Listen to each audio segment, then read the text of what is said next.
بسم اللہ الرحمن الرحیم۔ صحیح بخاری کی حدیث ہے کہ رسول اللہ صلی اللہ علیہ وآلہ وسلم نے ارشاد فرمایا کہ 30 جھوٹے نبی قیامت تک آئیں گے۔ قیامت تک کتنے نبی آئیں گے؟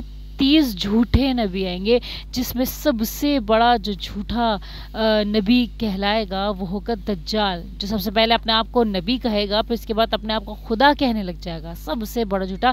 باقی جو 29 اپنے آپ کو جھوٹے نبی کہیں گے وہ 29 ہوں گے، چھوٹے موٹے ہوں گے، جس کے کہنے سے لوگوں کو اثر پڑے گا۔ سمجھ میں آ رہی ہے میری بات؟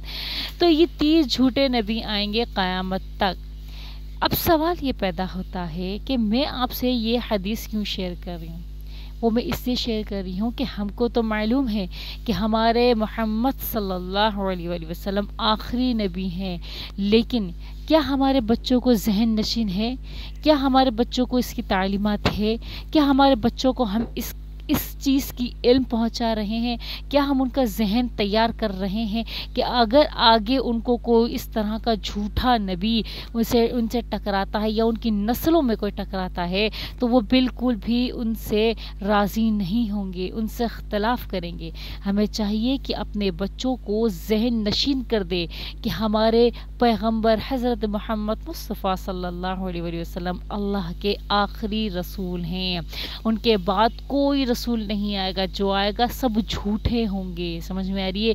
یہ تعلیمات ہمیں اپنے بچوں کو دینی بہت ضروری ہے، انہیں حدیثیں یاد کروائیں، صرف پڑھانی نہیں ہے، انہیں حدیثیں یاد کرائیں، چھوٹی حدیثیں یاد کرائیں، سٹیپ بائی سٹیپ۔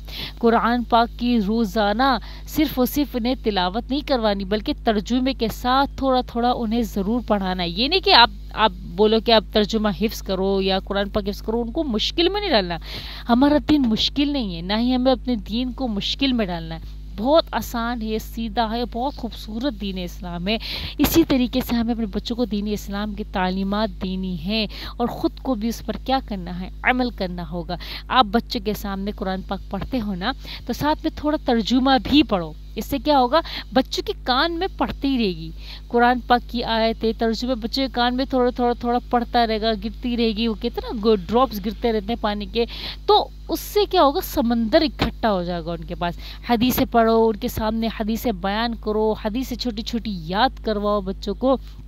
یہ چیز بچوں کو ذہن نشین کروانا اس لیے ضروری ہے کہ قیامت کی نشانیاں بہت قریب تر ہوتی جا رہی ہیں اور شر دنیا میں اس قدر عام اور اتنی آسانی سے پھیل رہا ہے کہ کوئی بھی آسانی سے کیا ہو رہا ہے؟ گناہوں میں، بڑے گناہوں میں ملوث ہو رہا ہے۔ جو شراب کبھی ہمارے پاکستان میں انتہائی حرام سمجھی جاتی تھی، جو کہ حرام ہے، اب پاکستان میں بھی شراب کیا ہو گئی ہے؟ عام ہو گئی ہے۔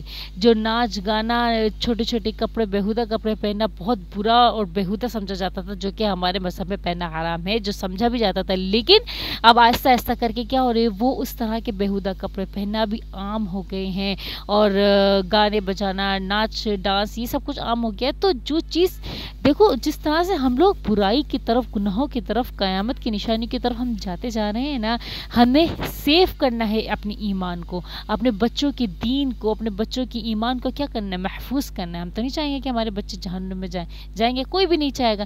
اس لیے چاہیے کہ آپ اپنے بچوں کی نسلوں کو سدھارو۔ ایک عورت ہی ہوتی ہے، خاتون ہی ہوتی ہے جو نسلوں کو، خاندان کو کیا کرتی ہے؟ سنوارتی ہے۔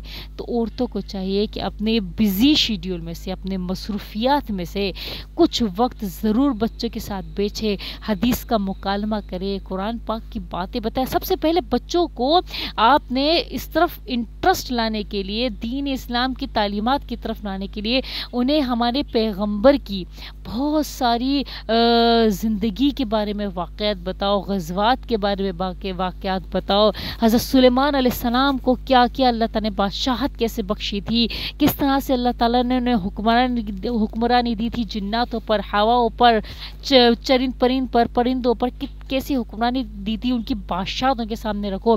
تو بچوں کو جب انٹرسٹ پیدا ہوگا نا کہ اچھا اللہ ہمارا اتنا کمال شان ہے. اللہ تعالیٰ کی بڑائی بیان کرو ان کے سامنے, اللہ تعالیٰ کے معجزات بیان کرو. تو جب ان کا انٹرسٹ پیدا ہوتا جائے گا نا تو ان کا ایمان بھی کیا ہوتا جائے گا, پختہ ہوتا جائے گا. اپنے بچوں کی ایمان کو پختہ کرو تاکہ پھر وہ آگے اپنے بچوں کی ایمان کو پختہ کرے, پھر وہ آگے اپنے بچوں کی ایمان کو پختہ کرے.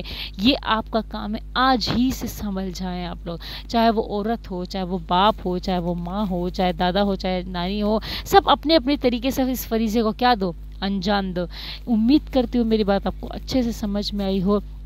جزاکم اللہ خیرا, احسن الجزاء فی الدارین.